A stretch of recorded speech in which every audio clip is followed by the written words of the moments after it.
Hello everyone, welcome back to the channel. In this video I'm going to create a quick in-depth review about these AI video editors for beginners, which is Filmora.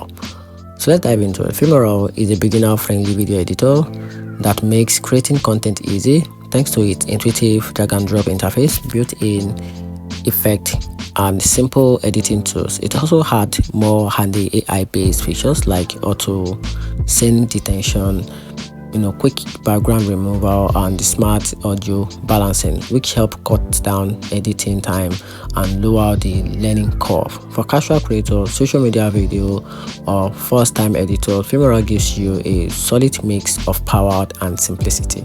So talking about the downside, Filmora advanced editing capabilities are limited compared with professional grade editors. And talking about for the big project can get sluggish if you are using Filmora, and some AI tools don't always give you perfect results like background removal or the motion tracking.